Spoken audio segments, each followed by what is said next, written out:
Hello and welcome to my channel. I'm gonna try and keep this short and sweet, although every time I say that I end up rambling for the rest of my life. So I'm really gonna try and be concise. Over the course of last weekend and last week, like the tail end of last week, there was a video traveling through the TikTokosphere featuring a young man justifying his hatred for Black women. It was by this guy here. He calls himself the situational therapist, and as you can see, he is a Black man. And I just want to say, initially, I was kind of a fan of his. I never followed him, but I have liked his content before. I just think it's interesting, some of his takes on things. But this was not an interesting take, and I'm not going to show it here because when I saw it, my initial reaction was to just block him and move on with my life. But I kept seeing responses to his content and to this TikTok, and so I was like, okay, I will watch the responses. But again, I'm not going to download and keep what he said on my phone at all. So what did he say? He basically said, he opened up his TikTok with addressing Black men, and he said, Black men who were raised by Black single mothers, it's time to talk about the terrible things that you may have experienced. He spoke about his experience with his mother, who was a Black single mother, and how he was beaten and yelled at, and how she forced him to be the man of the house.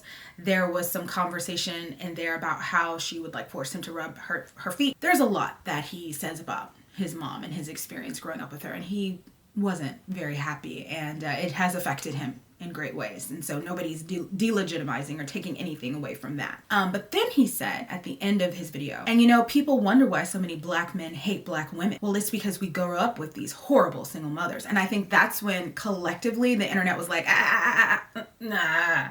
And that's when the deluge began. That's when the responses began. That's when the TikTokosphere, the Black TikTokosphere especially, was like, wait, what? I saw a lot of women speaking about this because you watch one thing and the algorithm is like, what do you think about this and this and this? So I saw a lot of Black women speaking up about this, and and basically the sentiment was across the board, which was my reaction when I first kind of watched what he was saying. Nobody wants to take away from the experience of someone who might have experienced any kind of abuse. Nobody wants to say you weren't traumatized. Nobody wants to say you're not justified in having extremely violent and negative feelings toward your abuser. But for a therapist to then use that experience and then present it as a possible argument, a credible argument, in order to defend misogyny or misogynoir, that is completely unacceptable. I think what everybody understands at their most base level is that just because you had a bad experience with one individual never justifies extreme hatred for an entire group of people. Never. And a lot of times when we talk about the feelings that Black men will have for Black women, or in that very sometimes contentious relationship, there's a lot of reasons for that contention, and many of them are, as many responders put it, many of them are trapped in systems of patriarchy, racism, white supremacy, internalized hatred. I mean, there's a lot of reasons for it to justify it and say, when I look at every Black woman, I see my abusive mother, and so do a lot of other Black men, and that's why we hate y'all. So I wanted to talk about this because I have a video that I put out a couple weeks ago where I talked about Black love and how I was never a person who was like, my partner has to be Black. Hence me saying I never bought into Black love, which is what I meant by that, right?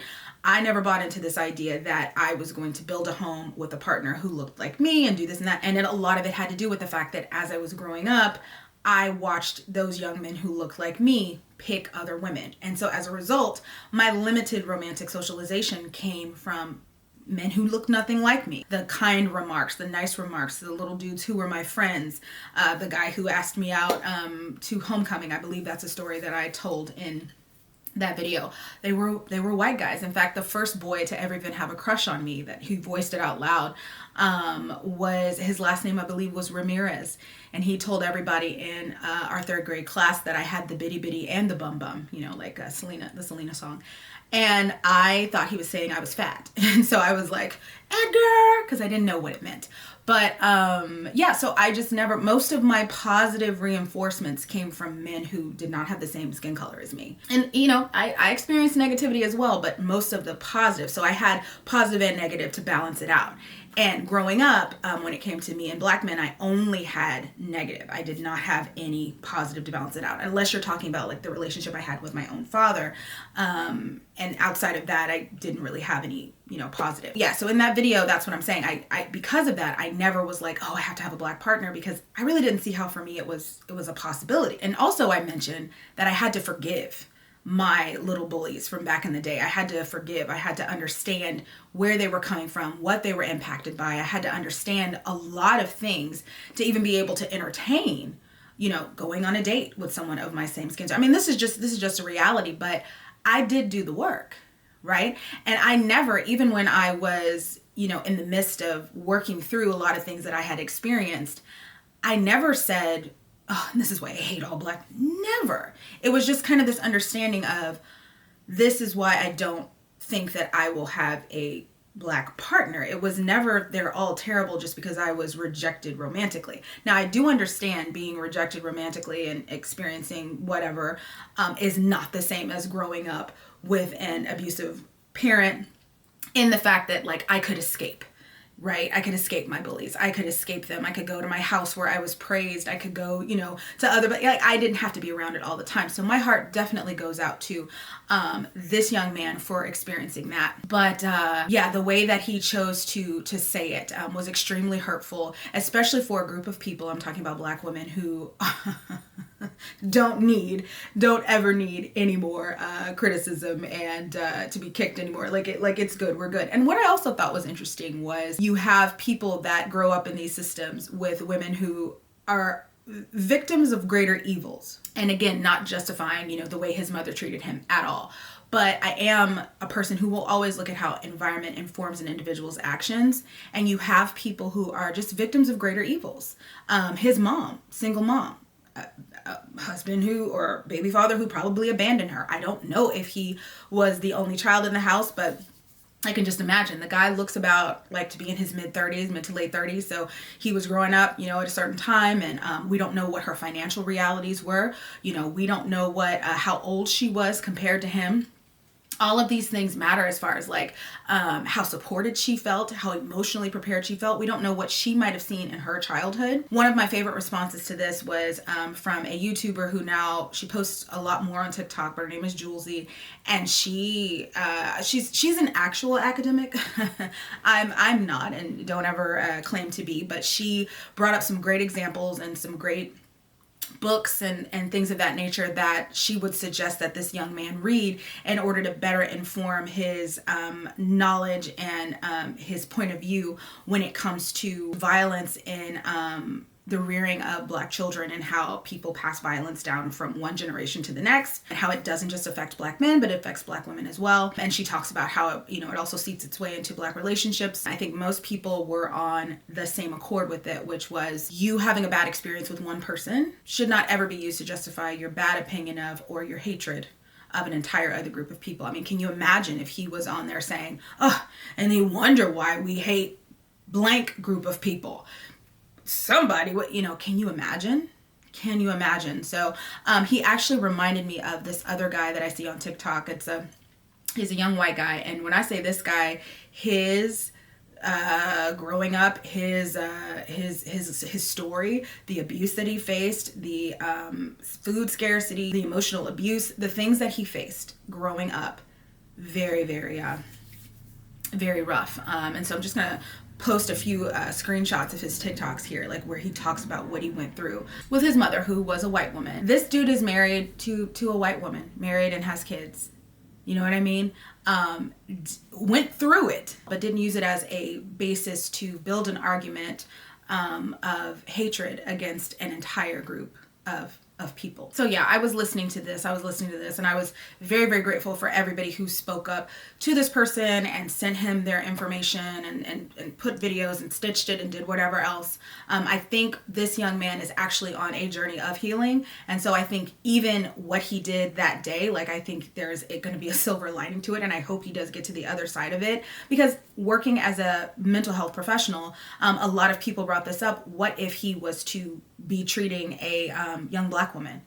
How would he be able to have empathy and compassion for her when he can literally see somebody justifying hatred towards her, because he can't bring himself to examine the bigger systems that might have informed one abuser's behavior? So I hope that this whole situation makes him a better mental health professional.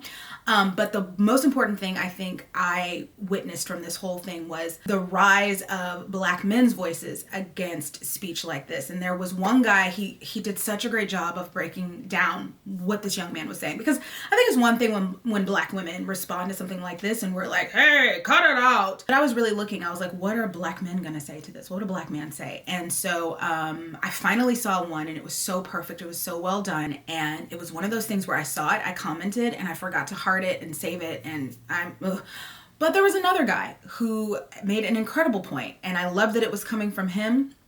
And I am going to play his point right now. There will definitely be more thoughts to come later, but I just want to point out that I've never heard a Black man say, I had issues with my abusive father, therefore I hate Black men. And so I think we have to just always be careful in situations where we are both victims of something and then perpetuators of the same thing. You know, in this guy's case, I was a victim of this type of abuse. This sort of thing happened to me. And now I'm going to use it to possibly excuse doing this to other people. And I do understand that he didn't necessarily excuse it, but even to offer it as a credible explanation for behavior without also including a lot of other variables was extremely, extremely irresponsible. The last thing I'll say is people kept pointing out that everybody needs a safe space. Absolutely. Everybody needs a safe space. But again, I have to go back to my video that I made about Black love. So I knew when I made that video that I was saying something, because I've been in situations with friends and they see a picture of a guy I'm talking to, and he might be a white guy, he might be a Hispanic guy, and they've been like, girl, who is that white man? Knowing that they just left a place with me, you know, where I wasn't necessarily being sought out. But if I'm talking to somebody who is seeking me out, it's still a problem because we don't have the same skin color, right? So I knew making that video, this is going to be kind of a contested issue. People may not see where I'm coming from. They may not understand. So I issued that disclaimer at the beginning, right? Hey, I'm not wanting to say that people don't have a right to look at the idea of Black love and say, hey, that's something I want for myself in my life. I look forward to that. I look forward to building. Absolutely.